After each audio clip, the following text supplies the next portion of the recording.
And for more on Trump's push to hold a meeting with North Korea's Kim Jong-un and the scaling back of joint drills, we're joined today by Professor Ban Kil-joo, assistant professor at the Korea National Diplomatic Academy.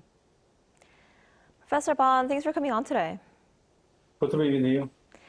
So, U.S. President Donald Trump said earlier this week that North Korea has 57 very powerful nuclear weapons. So, from North Korea's perspective, could this comment acknowledging the regime's nuclear weapons lead it to seek a change in its international standing?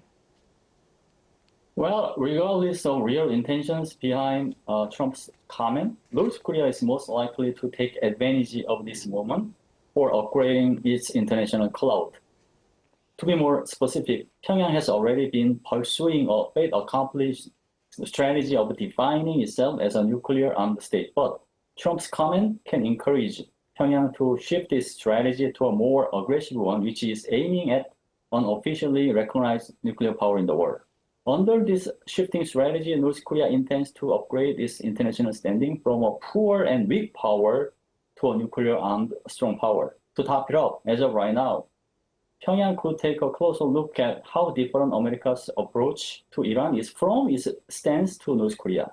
The former was based on a military solution, although it remains unsuccessful. In contrast, the latter is led by a diplomatic remedy, which is initiated by scaling down the UFS exercise. What matters worse is that this huge difference could make Pyongyang perceive America's approach as a low-profile attitude, which could promote its miscalculation.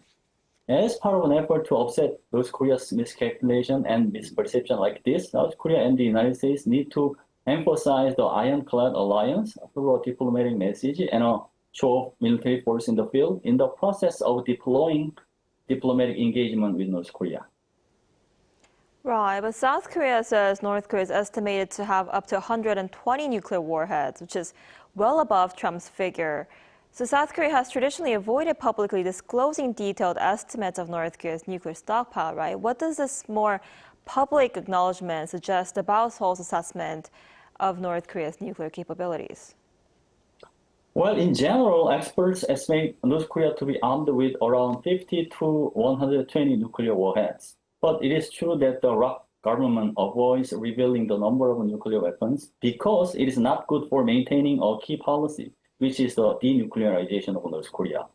Meanwhile, South Korea's defense minister mentioned that the estimation of 80 to 120 nuclear warheads armed by North Korea is based on open source information, not an official assessment or acknowledgement.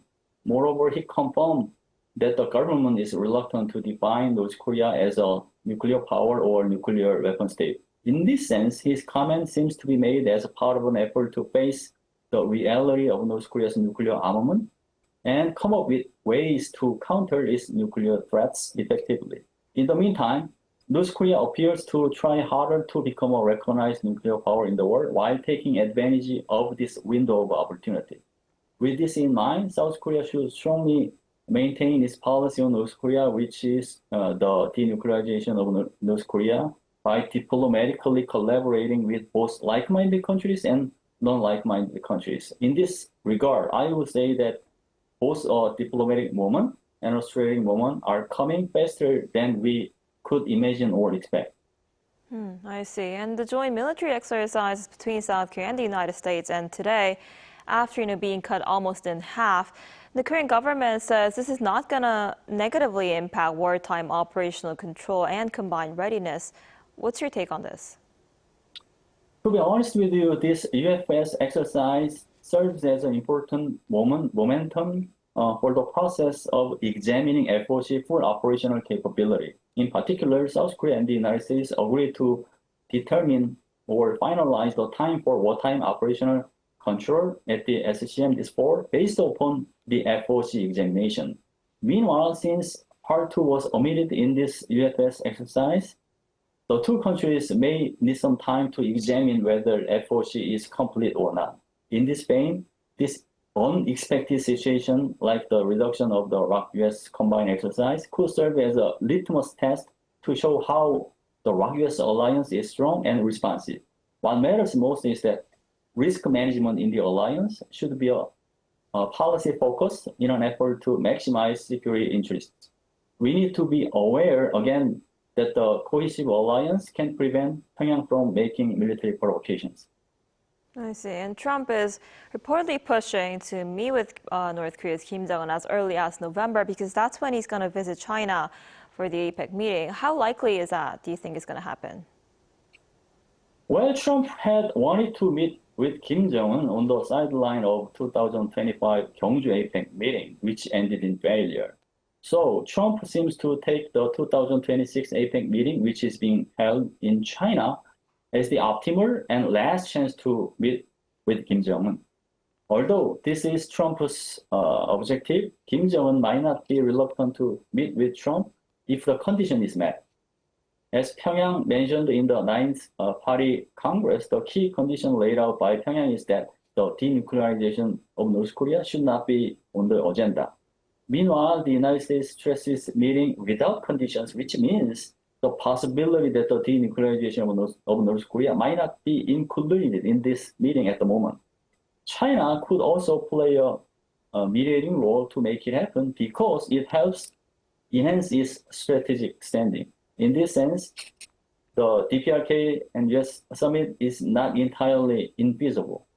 In particular, a low-tension diplomatic meeting is likely if that were to happen while focusing on easing tension on the Korean Peninsula and mitigating the hostile relations between Pyongyang and Washington.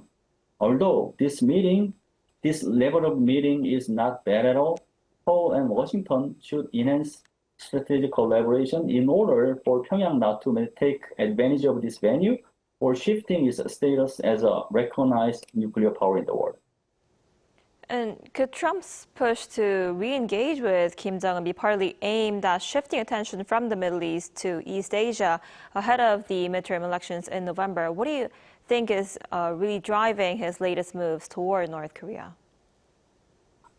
Trump's push to meet with Kim Jong-un again after the failure in the first Trump administration can be explained by three other calculus than the DPRK-US summit itself.